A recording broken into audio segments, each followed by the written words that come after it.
C'est grâce à vos dons volontaires et réguliers que nous pouvons faire ce travail. Merci à tous.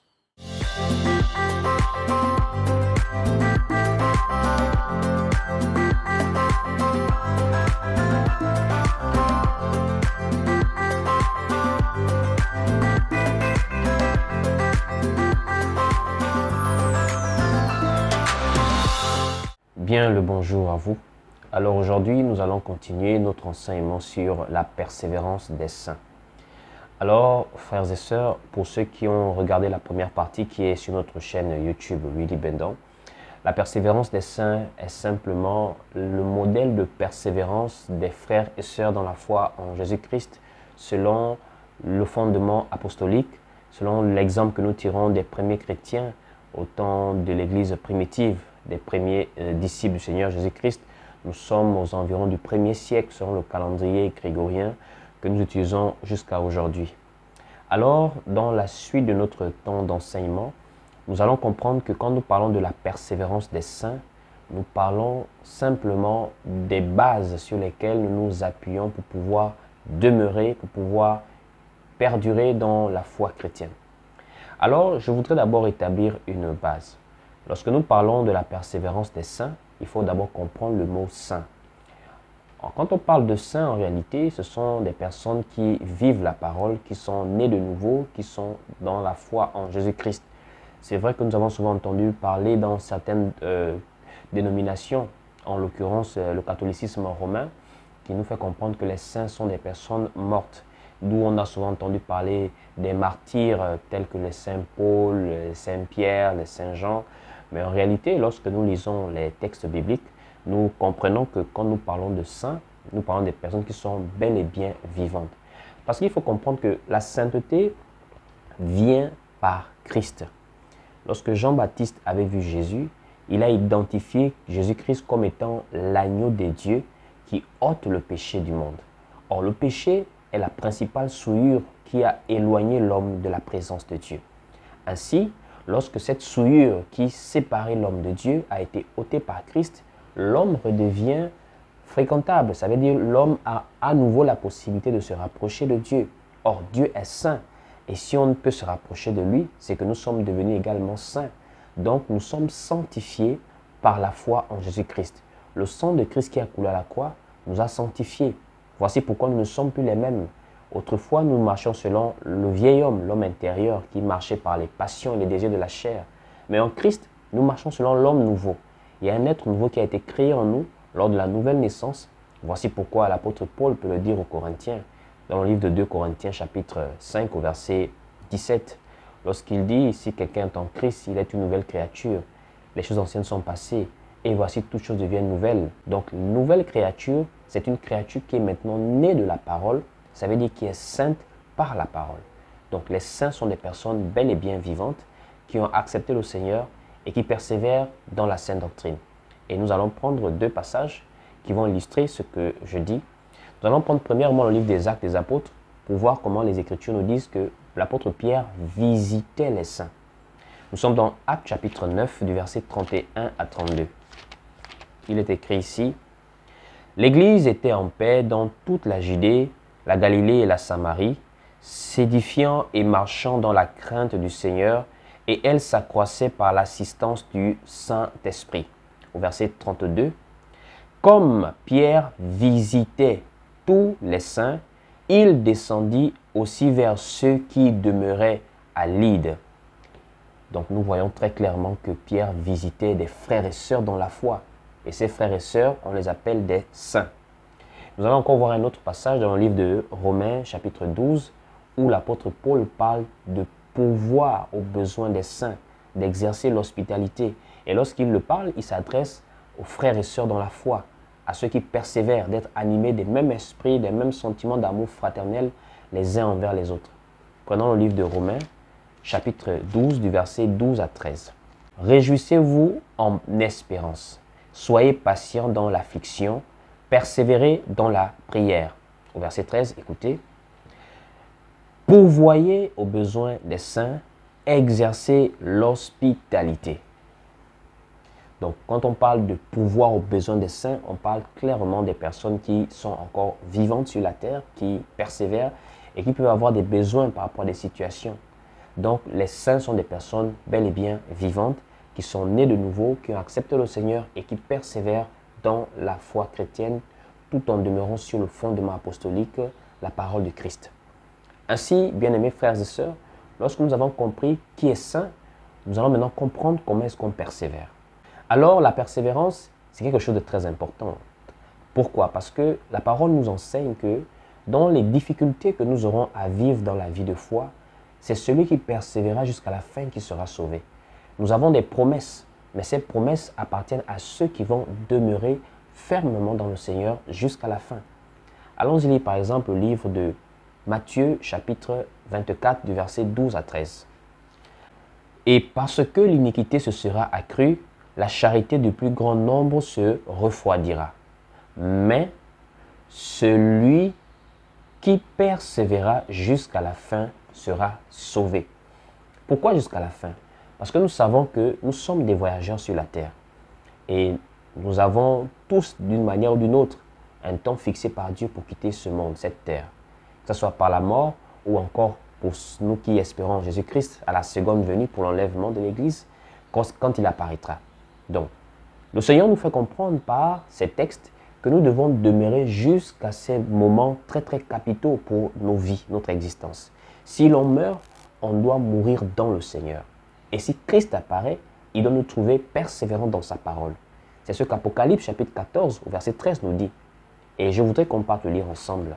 Et j'entendis du ciel une voix qui disait, « Écris, heureux dès à présent les morts qui meurent dans le Seigneur. Oui, dit l'Esprit, afin qu'ils se reposent de leurs travaux, car leurs œuvres les suivent. » Donc nous voyons clairement ici qu'il s'agit de demeurer, de mourir dans le Seigneur, ou encore pour ceux qui vivront l'apparition du Seigneur, d'être trouvés prêts à être enlevés, ça veut dire demeurant dans sa parole.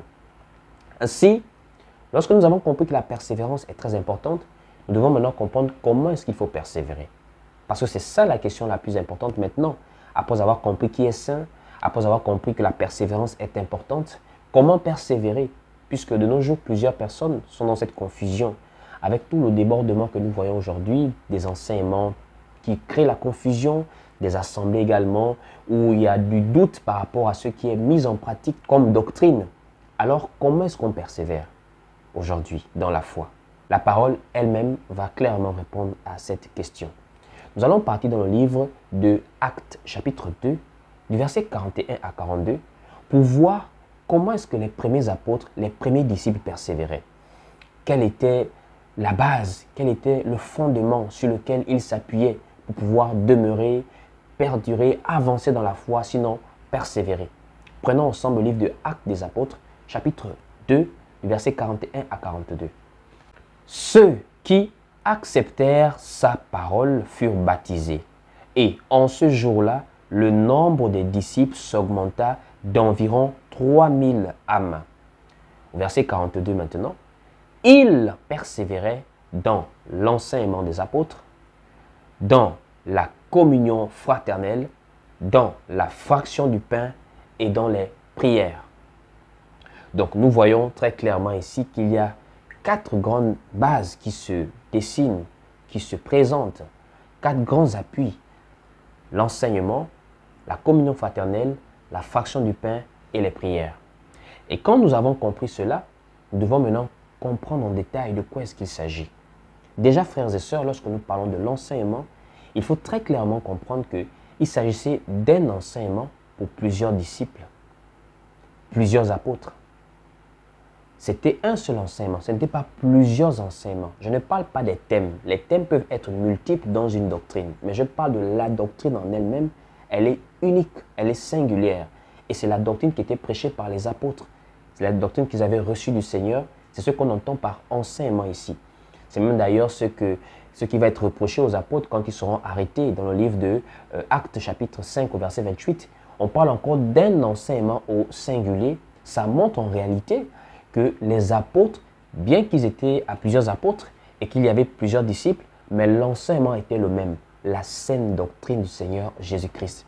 C'est d'abord la première de base que nous devons avoir. Un enfant de Dieu, quelqu'un qui est né de nouveau, un disciple du Seigneur Jésus-Christ, c'est quelqu'un qui évolue dans la doctrine du Seigneur. Voici pourquoi l'apôtre Paul pouvait dire à Timothée de recommander à des gens de ne pas enseigner d'autres doctrines. Parce qu'il y a également des prophéties qui annoncent qu'il viendra des gens qui vont enseigner des choses pernicieuses. Il y aura des doctrines de démons. Voici pourquoi l'Église est avertie que nous avons une seule doctrine, c'est la doctrine du Seigneur. Et cette doctrine renferme les recommandations de Jésus-Christ pour l'Église.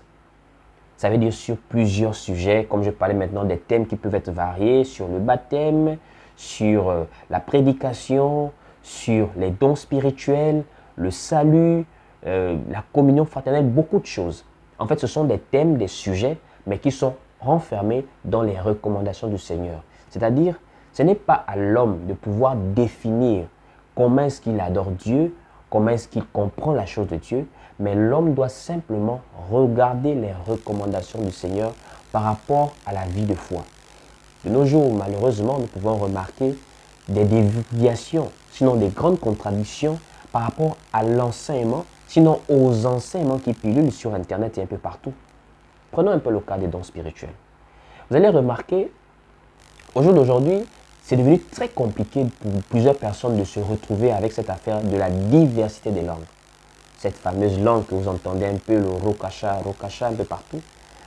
Alors, plusieurs personnes font cette chose-là de manière vraiment anti-doctrinale. Ça veut dire que quand nous voyons l'enseignement que l'apôtre Paul a donné sur la diversité des langues, nous comprenons qu'il y a une manière d'exprimer cette diversité des langues.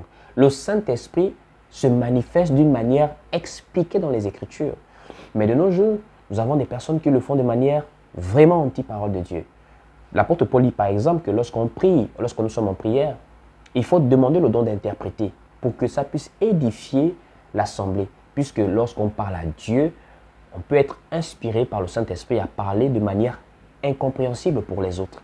Voici pourquoi cette langue qui est inintelligible va maintenant être complétée, va maintenant être aidée par un don d'interprétation.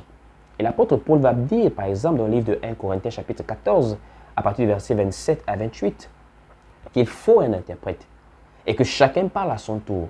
Et s'il n'y a pas d'interprète, qu'on se taise. Mais nous voyons des personnes qui n'ont pas d'interprète, qui n'interprètent pas eux-mêmes, et ces personnes également parlent en même temps. Ça veut dire qu'on a quand même des ordres qu'on ne comprend pas. Alors que la diversité des langues est clairement expliquée dans les saintes lettres. Il y a les langues des hommes et il y a une langue où l'esprit est en prière. Et cette langue demande l'interprétation. C'est un exemple qui montre que aujourd'hui, quand on parle de l'enseignement, ce n'est plus un enseignement singulier qui s'appuie sur la doctrine du Seigneur, comme au premier siècle, mais c'est des interprétations qui sont multiples et qui parfois ne cadrent pas avec l'enseignement donné par le Seigneur aux apôtres. C'est un peu comme on parle du baptême. L'apôtre Pierre va nous dire que le baptême est l'engagement d'une bonne conscience. Ça veut dire que la personne qui se baptise accepte le Seigneur puisqu'il faut entendre pour pouvoir croire. Et pour prendre le baptême, il faut croire. Donc ça commence par entendre, selon le livre de Romains chapitre 10 au verset 17. Et la foi vient de ce qu'on entend, et ce qu'on entend vient de la parole de Christ. Et maintenant, pour prendre le baptême, il faut croire, puisque Philippe va le dire à l'unique Éthiopien, que si tu crois, cela est possible, tu peux prendre le baptême. Mais un bébé ne croit pas. Mais comment en sommes-nous arrivés à ce que les bébés soient baptisés alors qu'ils ne croient pas? Des gens vont prendre le livre de Actes des Apôtres qui parle de quelqu'un qui a été baptisé avec toute sa famille. Mais quand on parle de la famille, c'est de manière représentative. Mais de manière individuelle, il s'agit de ceux qui croient en Jésus-Christ. Donc ça montre qu'il faut premièrement d'abord revenir à la doctrine du Seigneur pour pouvoir bien persévérer dans la foi. Revenir à l'enseignement apostolique. Voici pourquoi même le livre d'Éphésiens chapitre 2 verset 20 le dit. Vous avez été édifiés sur le fondement des apôtres et des prophètes, Jésus-Christ étant la pierre angulaire. Donc la première base, c'est l'enseignement. Et l'enseignement est important. Pourquoi? C'est parce qu'en fait, l'enseignement nous donne de la maturité. Voici pourquoi vous allez remarquer, l'apôtre Paul va dire aux Éphésiens que les dons du ministère sont arrivés. Éphésiens chapitre 4, à partir du verset 11. Il a donné les uns comme apôtres, comme prophètes, comme pasteurs, docteurs, évangélistes, pour le perfectionnement des saints. Et il dit plus bas que pour qu'on évite d'être des enfants emportés à tout vent de doctrine. Voici pourquoi l'enseignement est important. Parce que quand nous sommes enseignés, nous sommes également à l'abri en fait de toute forme de séduction. Parce que n'oubliez pas, la plus grande prison, c'est l'ignorance. C'est parce qu'Ève ignorait l'identité réelle de celui avec qui elle discutait dans le jardin d'Éden qu'elle a été séduite. Et c'est la même chose pour plusieurs de personnes aujourd'hui qui suivent la parole, qui désirent suivre le Seigneur. Parce qu'en réalité, les gens ne sont pas enseignés. Les gens ne lisent pas les Écritures bibliques. Voici pourquoi des enseignements parfois qui n'ont aucun appui scripturaire sont donnés et les gens y croient parce que simplement ils n'ont pas assez de connaissances. Voici pourquoi la base d'un enfant de Dieu, c'est de connaître la parole pour pouvoir bien persévérer, pour pouvoir être à l'abri des séductions et pour pouvoir également demeurer ferme dans des moments difficiles. Vous savez, c'est quand on connaît bien la parole de Dieu que l'on peut également supporter les aléas de la vie de foi. Vous savez, la vie de foi n'est pas toujours rose. Il y a des moments de difficulté, il y a des moments d'épreuve. Mais lorsque nous connaissons le Seigneur, lorsque nous connaissons ses attributs, lorsque nous connaissons les promesses, lorsque nous connaissons sa grandeur, qu'il est tout puissant et que tout arrive sous sa permission, nous pouvons mieux comprendre les choses et demeurer ferme dans la foi, même quand cela ne va pas forcément pour le mieux pour nous. Donc, l'enseignement est important pour pouvoir demeurer dans la persévérance. Même la prière demande la connaissance, puisque même les apôtres ont été enseignés par le Seigneur par rapport à la prière. Vous savez, lorsqu'on ne connaît pas la parole de Dieu, on va aussi prier différemment de ce qu'il faut vraiment. Remarquez un peu les gens qui lancent le feu de nos jours. Ils lancent le feu aux sorciers. Ils découpent Satan. Alors que c'est anti-parole de Dieu. Les sorciers sont des personnes qui pratiquent de la sorcellerie ou encore qui sont envoûtés par des entités. Donc nous ne sommes pas là pour pouvoir détruire ces personnes. Nous sommes là pour pouvoir prier afin que le Seigneur leur fasse grâce et les délivre, afin que ces personnes soient sauvées. C'est ce que nous remarquons dans le livre de Luc chapitre 9, à partir du verset 50 en descendant, où le Seigneur va réprimander les apôtres qui voulaient lancer le feu à des personnes qui avaient refusé de les recevoir. Donc le Seigneur faisait comprendre qu'il n'est pas venu pour perdre les âmes des hommes, mais pour les sauver. Donc on prie pour le sorcier afin qu'il puisse se repentir. Voici pourquoi il faut avoir même beaucoup d'amour pour les autres, comme le Seigneur pouvait le dire dans Matthieu, qu'il vous a été dit, œil pour œil, dent pour dent, tu aimeras ton prochain et tu haïras ton ennemi. Mais moi, je vous dis, aimez vos ennemis, priez pour ceux qui vous persécutent, bénissez ceux qui vous maudissent. En réalité, nous devons être animés de beaucoup de bienveillance vis-à-vis des autres et même de ceux qui nous persécutent afin d'intercéder pour eux. Bon, si on n'a pas cette connaissance de la parole de Dieu, vous voyez que même la prière a un défaut en réalité. Donc, la première base, c'est l'enseignement. C'est important dans la persévérance. La deuxième base, c'est la communion fraternelle. Alors, frères et sœurs, vous devez comprendre que l'Église de Dieu est un corps. L'Église de Dieu est une famille. Et le salut est même une histoire de famille. Remarquez ce que l'apôtre Paul, accompagné de Silas, vont dire aux geôliers qui gardaient la prison dans Actes chapitre 16, verset 31. Ils lui disent, si tu crois, tu seras sauvé, toi et ta famille. Pourquoi on inclut la famille? C'est parce que Dieu a agi depuis le commencement avec la notion de la famille. Remarquez les grands exemples de salut qu'il a présentés dans Luc chapitre 17, au temps de Noé et au temps de Lot. Mais remarquez qui ont été sauvés.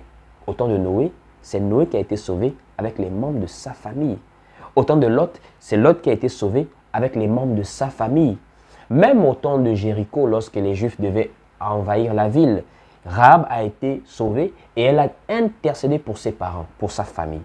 Et Christ lui-même, nous sommes devenus de la même famille que Christ, enfants de Dieu et des adorateurs spirituels pour être sauvés. Voici pourquoi la notion de communion fraternelle est très importante lorsqu'on persévère. On ne persévère pas seul comme une brebis égarée. Voici pourquoi c'est très dangereux d'entendre des gens de nos jours dire qu'ils n'ont pas d'assemblée, qui n'ont pas même, comme on dit souvent de nos jours, même en ligne, des groupes, des personnes avec lesquelles ils partagent la parole, mais qui sont tout isolés, qui observent simplement à distance les autres sur Internet, qui sont enseignés seuls par le Saint-Esprit. Non, ce n'est pas biblique. nous évoluons en communauté parce qu'on se fortifie ensemble, on s'édifie mutuellement ensemble. Et quand je parle de communauté, je parle de ce qui est typiquement parole. Là où deux ou trois s'assemblent, il est au milieu d'eux. Car lorsqu'ils s'assemblent dans son nom c'est la parole. C'est pour dire en réalité que nous avons besoin d'être au milieu des autres. Que ça soit en présentiel, que ça soit en ligne. Le fait de savoir qu'il y a des gens qui partagent la même foi, le fait de savoir qu'on veille les uns sur les autres, on s'édifie. Et le Seigneur répartit également les dons et les grâces pour l'édification commune. C'est une base de la persévérance. Ça aide les uns à fortifier les autres. Donc, la persévérance aussi passe par la communion fraternelle. C'est vraiment important. Surtout en ce temps de la fin où malheureusement les réseaux sociaux ont accru la solitude. À l'époque, quand les réseaux sociaux venaient d'arriver, on a vu le bien fondé en fait de ces réseaux parce qu'ils permettaient la communication, ils permettaient l'interaction. Mais de nos jours, nous allons remarquer que plus le monde évolue, plus la technologie évolue, plus la solitude également se répand en fait, plus la solitude s'accroît. Vous allez voir, le célibat est de plus en plus croissant dans la société. Les hommes et les femmes passent beaucoup plus de temps sur les réseaux plutôt que de faire des rencontres, d'échanger, de créer des amitiés, des relations humaines. Et c'est également le cas pour la vie de foi. Nous ne devons pas tomber dans ce piège de l'individualisme à dire, bon, j'ai mon téléphone, je m'arrête là, j'observe. Non, nous devons avoir un groupe de personnes, que ce soit physiquement, que ce soit en ligne même, pourquoi pas dans des forums, dans des groupes, pour pouvoir partager la parole ensemble, pour pouvoir s'édifier et persévérer. Donc, 2, la communion fraternelle est également très importante. 3, nous avons la fraction de pain. Alors, la fraction de pain, c'est à peu près un peu comme la communion fraternelle, parce que quand nous sommes ensemble, c'est durant ces moments que nous avons l'opportunité également d'avoir des temps de repas. Vous savez, même dans les sociétés humaines, partager un repas, c'est beaucoup symbolique en réalité. Ce n'est pas seulement une affaire de vouloir se remplir les estomacs, mais c'est également des temps de cohésion, des temps de solidarité, des temps véritablement d'harmonie que nous partageons. Et c'est important d'apprendre à cultiver ces moments dans la vie de foi lorsque nous sommes en communauté. Avoir des temps de fraction de pain, ça montre en réalité que nous avons dépassé le stade des personnes qui se rencontrent juste pour parler de la parole, mais nous sommes véritablement devenus un corps, un peuple, une famille. Et c'est ce que la parole nous amène à être, une famille véritablement. Et naturellement, lorsque nous considérons des gens comme étant des membres de notre famille, nous avons des temps de partage avec eux. Voici pourquoi le Seigneur pouvait dire qu'on doit faire ceci en souvenir de lui. On doit partager le pain ensemble, ça veut dire partager le repas de temps en temps, autant que possible. Et nous terminons par le 4e point que nous lisons dans le livre de Actes chapitre 2, verset 42. La 4e base, le 4e appui, qui est la prière. La prière, c'est important. La prière, c'est vraiment capital. Vous savez, il est difficile de vivre une bonne vie de foi si on n'a pas une vie de prière. C'est parce que la vie de prière nous rapproche de Dieu en réalité. Le fait de réaliser que nous prions Dieu chaque jour, ça montre véritablement que nous avons la foi. Parce que plusieurs personnes ont du mal à prier. Mais est-ce véritablement la difficulté de prier ou encore un petit doute à se dire vraiment qui m'écoute? Parce que si nous réalisons véritablement que Dieu est en face de nous, nous avons la facilité de prier. Je m'imagine si Dieu pouvait apparaître dans les maisons de tout le monde, combien de doléances aurions-nous eu à faire? Mais si nous croyons par la foi en Jésus-Christ qu'il est là, il est présent, pourquoi avons-nous du mal à prier? C'est dans la prière qu'on présente à Dieu nos besoins. Selon le livre de Philippiens, par exemple. Ne vous inquiétez de rien, mais en toute chose, faites part de vos besoins à Dieu par des prières, des supplications, des actions de grâce. Donc, la prière empêche d'avoir des soucis parce qu'on remet à Dieu.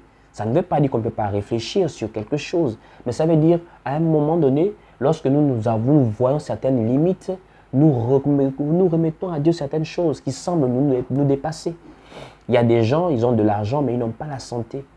À un moment donné, l'argent ne peut pas tout faire. C'est là où on doit être des hommes et des femmes de prière. Nous prions également ensemble. C'est important de prier ensemble.